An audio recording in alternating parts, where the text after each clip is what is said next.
What's up, SNA Assassinators? This is Super Ninja Austin back here with another video, and this is the NXT review video on the fallout show of NXT Battleground, and they showed a recap of every single match, all six of them, on this past Sunday's pay-per-view / premium live event. And we're gonna start off on the show with Kalani Jordan, the new NXT Women's Champion, new NXT Women's North American Championship.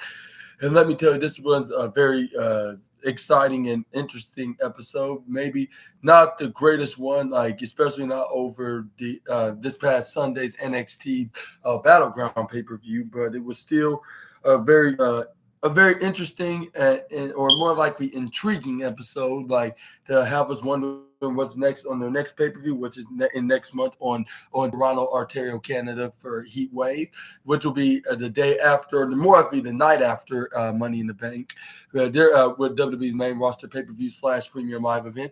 Let's start off with the fan star cheer for Kalani, saying she deserves it. This is where we got this is where she thanks the guys in the PC, for the support, for their support, for her being the first ever NXT Women's North American Champion. This is where we got Kalani Jordan to continue saying, thank you so much. I very appreciate that. And I want to be the first to say that Battleground, us six women, we were battling, and bodies were flying, and risks would be taken, and souls were being snatched. And that's where fans are whoa, very brutal. This is where Kalani Jordan's but when I climbed up that ladder and grabbed this very title, it was all worth it. And then this was and there's also more that I will remember for the rest of my life in my career in WWE. It's just and it's been an honor to be the first champion, because I'm the first champion. There's no history of.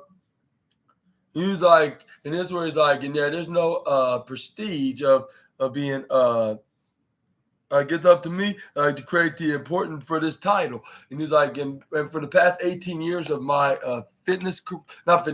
gymnastics career. I don't know why I just said that, the first thing, but yeah, my point is, she said, for the past 18 years of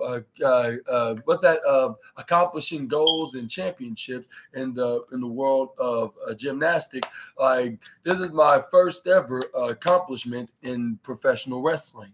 And then this is where being the new North American champ, before she can finish her promo, this is where she gets interrupted by the female member OTM, and the one that I thought that she was going to indeed win the Women's North American Champion is none other than Miss Jada Parker. This is where she was "Hello, Kalani. The only thing that you proved this past Sunday that you can skirt her up the ladder just like a damn squirrel." And I was why you're making her seem like she's Sandy Cheeks for saying that? But anyway, this is where we got her continuing saying, and she was that was completely squirrely, and then there's and nobody do not give a damn that you're bringing the importance to this title because you weren't supposed to be the one to win it. And he was and it was all wrong because I had my hands on me chin, oh, you're gonna be. As soon as I get done with me, Chin, after being the one that kind of cost me the NXT Women's North American Championship that you have possessed of, I'm going to go after for that championship, and you're going to be hearing me as your actual new Women's North American Championship. And this before she can even finish off saying that, this is where we got me Chin running right, attacking her from behind, even though she didn't mention her name about over 1,000 times, but she did mention her name once. And even if for that, it's still going to attract that wrestler if they're going to be into that same building and see what the hell you want. And whether if they're in a good mood or happy mood, they're going to show up. And whether if they have their music coming on or not, they're going to eventually run out to the arena and go face to face with you. Whether if they're going to physically attack you, or mentally attack you with their words. But this is where we got Mia Yim, then grab onto Jada Parker, threw it right face first, right up on the apron. But this is where we got Jada Parker, once she tried to go for Simba, this is where she put her foot there to stop her, elbowed her, and then this is where she hit her in the face right into the steel steps. But this is where Chin then countered to her in there. Instead, this is where we got the match starting. This is where Mia Yim trips right over Jada Parker, hits him for him. And man, I did not expect what was going to happen in the end, which we're going to get into just a moment. And yeah, let me tell you, this match like showed that why the women in NXT are the most prestigious one in the division, which they're which they're been more prestigious by any women's division in all of PW. Even in another company that's based from Jacksonville, that's another story for another day. But this is where we got the match start with Mi Chin to start hitting some right hands to the face of Jada Parker. This is where Jada Parker turned her around, started hitting some right hands, right knuckle sandwiches actually, to the face of Mi Chin. But Mi Chin rolled over. This is where she started hitting some right hands right to the face of Jada. This is where then Jada started covering face. Like, no. This is where the referee was like, 1, 2, 3, trying to counter to stop. And I was like, what? Like, she's not near she's not touching the ropes just because she's like a couple inches away from it. But that doesn't mean you start like unless she is on the rope. But this is where we got Mi Chin go over and okay. Like, even though I'm not sure if I should be stopping right now unless she gets into the corner on the rope. This is where we got Jada Parker then shoulder bumps her right through the bottom left side. Start doing it. There's hitting shoulder bumps repeatedly right on the midsection of Mi Chin until the referee got the 3. This is where we got Jada Parker then picks up Mi Chin, try to go for a suplex. But this is where she turned into a Falcon Arrow. This is where then we got Jada Parker then try to try to get ready to hit her with a swinging knuckle punch. This is where we got Mi Chin to hit a Pele kick right into the face, right into her right leg. This is where then she sent her right to the bottom, the upper right side into the bottom turnbuckle to hit her. She hit her with a couple of punches until the referee finally got off of her at, I believe, 3. And this is where she went right into the diagonal corner on the bottom left side, went right back, hit a cannonball right onto the Jada Parker. This is where then we got Jada. This is where she rolled her up into a leg lifting pinfall, like similar to like a schoolgirl. But this is where she got her head right onto right on the legs of Jada Parker. But this is where Jada Parker kicks out at 2.3. But this is where we got Mi Chin and followed it up with a headlock right onto to the female OTM member. This is where we got Jada Parker then got back up. She runs her right into the upper left side with her back. This is where she tried to let go, but this is where Mi Chin was not ready to let her go, like because she put her in a sleeper. This is where we got what's her name? Jada Parker then continue to get her right off of her. This is where we got Jada Parker then finally flip her right out. This is where we got her in a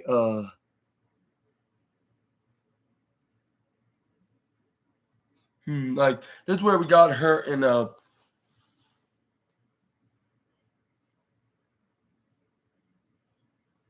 This is where then she put her right into the bottom right side. That's where she started hitting a couple of right hands right into the ribs of Mi Chin. But this is where the referee stopped her at 4. This is where she's like, all right, I'm off. That's where then she jumped right into the right corner side ropes and then hit her with a bum drop right onto Mi Chin, knocking her down off the middle ropes in the bottom right side of the middle turnbuckle. This is where we got what's her name? That's where then we got what's her name? That's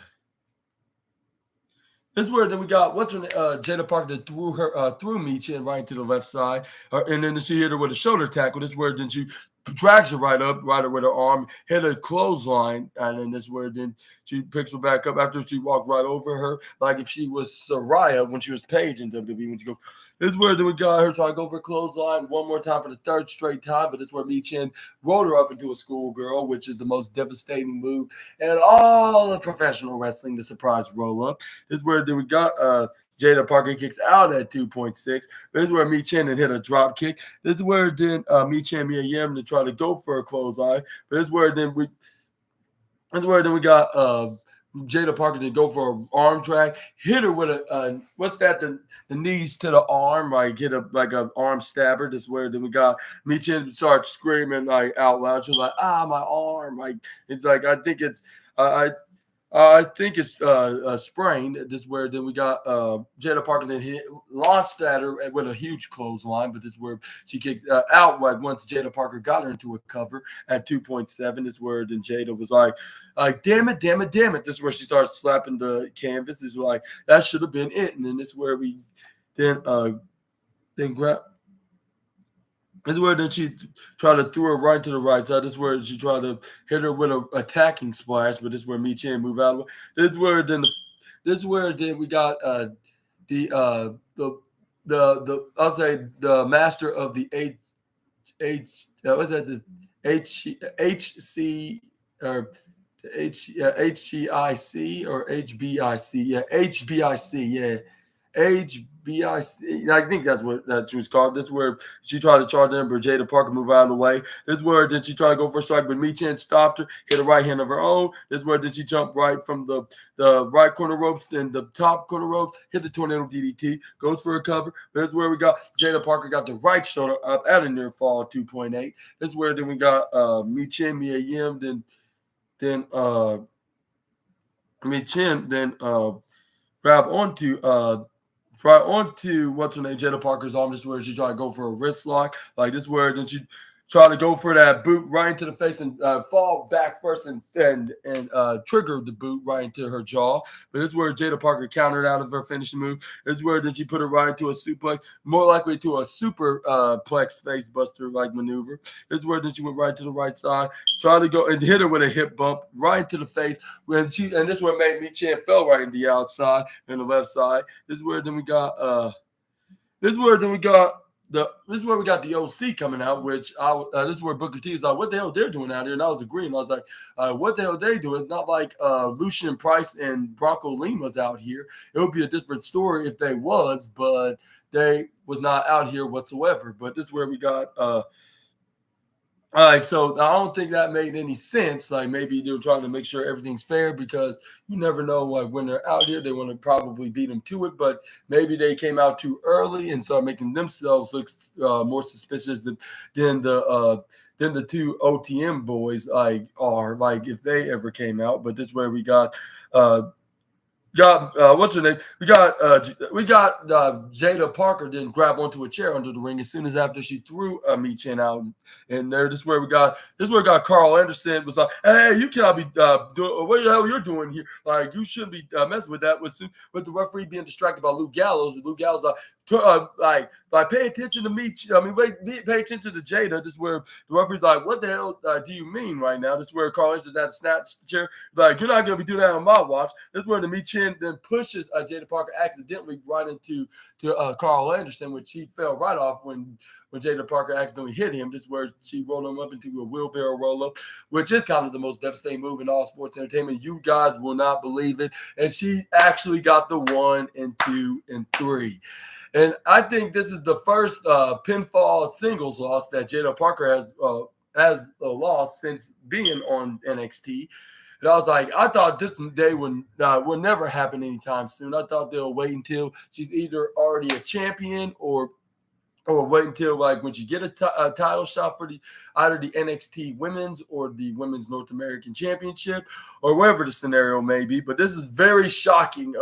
I'll say this is, I guess, the shocker of the night, I guess you could say, because you would never thought that Michin would win. And this is where Michin Mia Yim did a celebration dance. This is where she gave her OC brothers a hug.